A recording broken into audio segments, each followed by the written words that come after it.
નમસ્કાર તમામ ઉમેદવારોનું સ્વાગત છે આજના માનવ જ્ઞાન સેશનમાં। આજે જે મહત્વપૂર્ણ આપણે બે ટાટ ટેટ રિગાર્ડિંગ અપડેટ લઈને આવ્યા છીએ। તો આજનો વિડીયો મહત્વપૂર્ણ રહેવાનો છે, માહિતી અંત સુધી નિહાળશો એવી અપડેટ છે। તો અપડેટ આપણે આજે વિગતવાર માહિતી પણ આપવાના છીએ। ટેટ 1 કોર્ટ મેટર બાબતે જે હાયરિંગ ડેટ છે એની પણ અપડેટ આપવાનો છે, કયા કયા નિર્ણય લેવામાં આવી શકે છે। તો મિત્રો એના ખુશખબરી બાબતે અપડેટ છે, સાથે સાથે નવી ભરતી આવી છે એની પણ અપડેટ છે। તો આજના વિડીયો મિત્રો ખાસ વધુમાં વધુ વિડીયો શેર કરી આપશો। ચેનલ ઉપર નવા છો ને ચેનલને ખાસ સબસ્ક્રાઈબ કરી નાખજો, બેલ આઇકન પ્રેસ કરજો અને ટેલિગ્રામ અને વોટ્સઅપ ગ્રુપ જોઈન નથી કર્યું ખાસ મિત્રો વિડીયો ડિસ્ક્રિપ્શનમાં લિંક મળી જશે, ત્યાં તમે જોઈન કરી શકો છો। તો આજના વિડીયોની શરૂઆત કરવાના છીએ રોજબરોજની નવી અપડેટો આપણે ચેનલના માધ્યમથી તમને આપતા હોઈએ છીએ। તો આજના આ માનવ જ્ઞાન સેશનમાં તમામ ઉમેદવારોનું ભાવભર્યું આમંત્રણ સ્વાગત છે, કેમ કે દરરોજની અપડેટ તમને આપતા હોઈએ છીએ। તો અહીંયા તમને સ્ક્રીન ઉપર જોવા મળી રહ્યું છે। શરૂઆત આપણે કરીએ થોડી બીજી જે ટાટની અપડેટ છે એની વિશે કરીએ, પછી તમને પાછળથી જે કોર્ટ મેટરના અપડેટ છે એની પણ તમને માહિતી આપવાનું છું। તો ટાટ HS પરીક્ષાની તારીખ બદલાતા ઉમેદવારોની ટિકિટના પૈસા અને બુકિંગની ચિંતા જોવા મળી રહી છે, કેમ કે 20 જુલાઈએ હોલ ટિકિટ આવશે। કેન્દ્ર બદલાય તો ફરી ફટકો અહીંયા પડી શકે છે। રાજ્ય પરીક્ષા બોર્ડ દ્વારા આગામી 19 જુલાઈ લેવાનારી ટાટ હાયર સેકન્ડરીની મુખ્ય પરીક્ષામાં લંબાવી હવે 2 ઓક્ટોબરના લેવાનો એક પરિપત્ર જાહેર કરાતા કચ્છ જેવા અંતરિયાળ વિસ્તારમાં વિદ્યાર્થીઓ માટે આર્થિક અને માનસિક મુસીબત ઊભી થઈ છે, કેમ કે અહીંયા જે તારીખો છે મિત્રો ચેન્જ થતી હોય છે। ટિકિટ જે 20 તારીખે કરાવી હોય છે અને પછી 2 તારીખે પેપર યોજવાનું હોય છે, તો આ કેવું પોસિબલ બને? તો એના માટે થઈ અહીંયા માનસિક રીતે અને આર્થિક રીતે બંને માટે અહીંયા મુશ્કેલી ઉમેદવારોને અહીંયા ઊભી થઈ છે। ભૌગોલિક રીતે વિશાળ એવા કચ્છ જિલ્લાના સેકન્ડો ઉમેદવારો અમદાવાદ કે ગાંધીનગર જેવા દૂરના સેન્ટરો પર સમયસર પહોંચવા માટે એડવાન્સમાં સીટ ન મળવા દરથી 19 જુલાઈની બસો અને ટ્રેનોની ટિકિટો અગાઉથી જ બુક કરાવી લીધી હતી। હવે પરીક્ષાની તારીખ બદલાતા વિદ્યાર્થીઓ ટિકિટ રદ કરવી અને આર્થિક નુકસાન વેઠવું પડશે। મિત્રો આવી મુસાફરી તારીખ બદલાવાથી જે નવા નિયમ મુજબ એક રૂટની બસમાં એક વખત તારીખ બદલી શકાય તેવી માથાકૂટમાં પડવું પડશે। તો મિત્રો આવા જે અપડેટ આપણને જોવા મળી જાય છે। મિત્રો વિશેષમાં પરીક્ષા 2 ઓગસ્ટ લેવાની નક્કી છે, તો પછી હાલ ટિકિટ અગાઉ તારીખ 19 જુલાઈ બાદ છેક 20 જુલાઈએ જાહેર કરશે તે બાબતે પ્રશ્નો સર્જાયા છે। મિત્રો ટિકિટ એડવાન્સમાં રીશેડ્યુલ કે બુક કરાવે અને 20 જુલાઈએ જાહેર થનાર હોલ ટિકિટમાં બોર્ડ દર વખતની જેમ આપતું પરીક્ષા કેન્દ્રનું શહેર બદલી નાખે તો મધ્યમ વર્ગીય અને બેરોજગાર વિદ્યાર્થીઓના બુકિંગના પૈસા બીજી વખત પાણીમાં જાય તેવી સ્થિતિ ઊભી થઈ છે। તો મિત્રો આવા મહત્વપૂર્ણ અપડેટ છે, કેમ કે ઉમેદવારોનો અહીંયા આર્થિક રીતે અહીંયા ફટકો મોટો પડી શકે છે, કેમ કે આવી જો વિભાગ તારીખો બદલતા રહેશે તો જે લોકો મધ્યમ વર્ગના છે, જે લોકો ગરીબ પરિસ્થિતિના છે, એમના માટે એક આ કપરી પરિસ્થિતિ ઊભી થઈ શકે છે। બોર્ડના પરિપત્ર મુજબ પરીક્ષા 2 ઓગસ્ટ રવિવારના લેવાશે। પરીક્ષાની હોલ ટિકિટ 20 જુલાઈથી બોર્ડની વેબસાઇટ પરથી ડાઉનલોડ કરી શકાય છે। માધ્યમિક પરીક્ષા 12 એપ્રિલ હતી ને પરિણામ 16 જૂનના જાહેર કરાયું હતું। હવે પ્રાથમિક પરીક્ષામાં સફળ થયેલા ઉમેદવારોનું મુખ્ય પરીક્ષામાં બેસી શકશે।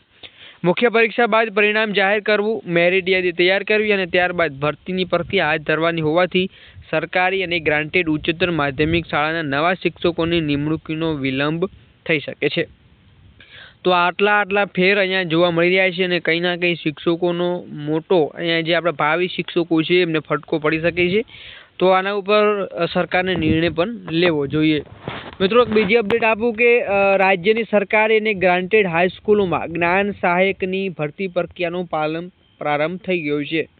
ભરતી માટે 15 જુલાઈ સુધી ઓનલાઈન અરજી, મિત્રો અહીંયા આપણને ખબર છે કે કાલના રોજ 30 તારીખ થઈ જાય છે, 2 દિવસના આજુબાજુ તમે અરજી કરી શકશો। એનો આપણે ઓલરેડી વિડીયો બનાવ્યો છે, પરંતુ વિડીયોમાં એ ચીજ આપણે એડ કરીએ છીએ, એનો મતલબ એ છે કે જે ઉમેદવારોની માહિતી નથી હોતી એમને માહિતી મળી રહે। મિત્રો 18 જુલાઈએ મેરિટ લિસ્ટ જાહેર થશે અને ભરતીના 3 રાઉન્ડ પાડવામાં આવશે અને અહીંયા મોટો એવો ફેસલો પણ લેવામાં આવ્યો છે કે 48 થી 50 વર્ષ પણ કરવામાં આવ્યું. સાથે સાથે જે લોકો ટાટ કોઈ પણ વર્ષમાં પાસ કરી હોય એવા ઉમેદવારોમાં એલિજિબલ રહેશે ને એ લોકો પણ આમાં અરજી કરી શકશે. તો આટલા નવા ફેરફાર છે વિભાગ તરફથી આગોતરા નિર્ણયો કરવામાં આવ્યા છે. તો એની પર થોડી ચર્ચા કરીએ, પછી આપણે ટેટ 1 કોર્ટ મેટરની અપડેટ જાણીએ, કેમ કે આપણે રોજબરોજના તમામ અપડેટો આપતા હોઈએ છીએ. તો 11 માસ કરાર આધારિત જ્ઞાન સહાયકની ભરતી માટે સત્તાવાર જાહેર પ્રસિદ્ધ કરી છે. સમગ્ર શિક્ષા અભિયાન લાયકાત ધરાવતા ઉમેદવારો પાસેથી ઓનલાઈન અરજી પર મંગાવવામાં આવી છે અને 15 જુલાઈ સુધી એ લોકો ઓનલાઈન છે એ વેબસાઇટ ઉપર અરજી કરી શકશે. મિત્રો વાત કરીએ કે 24,000 મહેતાણું અને જે માધ્યમિકના ઉમેદવારો છે સેકન્ડરીને 24 અને માધ્યમિકના છે એમને 26,000, એટલે કે જે એમનું સ્ટાઇપેન્ડ છે મંથલી એમનું જે સેલરી કહી શકીએ એમનું એ મંથલી એમને જે ઇન્કમ મળે છે એ મિત્રો 24 થી લઈ અને 26 સુધી મળશે. એટલે કે આટલા ચેન્જીસ અહીંયા જોવા મળી જાય છે. ખાલી ચેન્જ એ કર્યો છે કે આમાં પ્રોસેસ અત્યારે હાલ ફિલહાલ જલ્દી થઈ રહી છે, કેમ કે અહીંયા બાળકોનું ભવિષ્ય અહીંયા ચોક્કસ અહીંયા જોવા જઈએ તો શિક્ષકોની ઘટના કારણે અહીંયા સંકટમાં જોવા મળી રહ્યું છે, જેના કારણથી જલ્દીથી જલ્દી ભરતી આ જ્ઞાન સહાયકની યોજવામાં આવી રહી છે. મિત્રો ફેસલો આમાં લેવામાં આવ્યો છે કે 48 થી 50 વર્ષ એટલે ઉંમરમાં ચોક્કસ અહીંયા બેનિફિટ જોવા મળશે, કેમ કે અહીંયા આપણને જોવા મળ્યું છે કે 48 વર્ષના બદલે 50 વર્ષ પૂરા કરી દેવામાં આવ્યા છે. હવે મિત્રો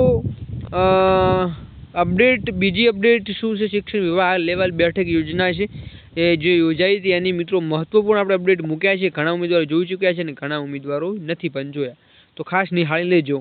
તો ટેટ 1 ભરતી હાઈકોર્ટ સુનાવણી એ લાંબા સમયથી અટકેલી ભરતી બાબતે આજના શું અપડેટ છે એની પર થોડી વાત કરીએ.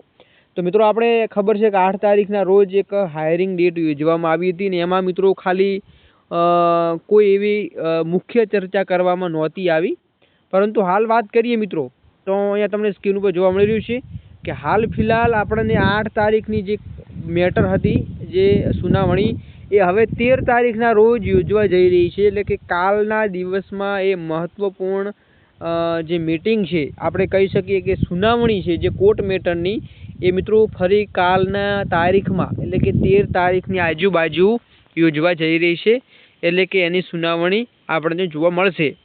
હવે આમાં ચેન્જીસ શું થશે અને પછી જો આમાં કંઈ ફેસલો આવશે તો ચોક્કસ અહીંયા PML બાબતે અપડેટ પણ મળી જશે, કેમ કે મને એવું લાગી રહ્યું છે કે કોર્ટ મેટરના કારણે થોડી ભરતી ધીરે પણ ચાલી રહી છે, થોડી ઇફેક્ટ પણ અહીંયા જોવા મળી રહી છે. પરંતુ કાલના રોજ જો આપણને 13 તારીખના રોજ જો સારો એવો નિર્ણય જોવા મળે છે ઉમેદવારોના પક્ષમાં તો ચોક્કસ અહીંયા PML પ્રોવિઝનલ જે અટકી ગયું છે એની પણ ચોક્કસ તમને અપડેટ મળતી રહેશે. તો જાણીએ કે 13 તારીખના રોજ શું અપડેટ આપે છે. તો આજના 2 મહત્વપૂર્ણ અપડેટ હતા મિત્રો, તમને સ્ક્રીન ઉપર તમને માહિતી આપી દીધી, જેમાં ખાસ પહેલાં સ્ટાર્ટ સેકન્ડરીનો, હાયર સેકન્ડરી, પછી જે જ્ઞાન સહાયક તરીકે નવી યોજના ચાલુ કરવામાં આવી છે એનો પણ આપણે વિડીયો મૂકી દીધો છે. તો આજના વિડીયોમાં બસ આટલું જ. કાલે ફરીવાર એક નવા ટોપિક સાથે મળીશું, કોર્ટ મેટરના નવા અપડેટ સાથે. તો મિત્રો ખાસ બનાવી રહેજો. જય હિન્દ, જય ભારત.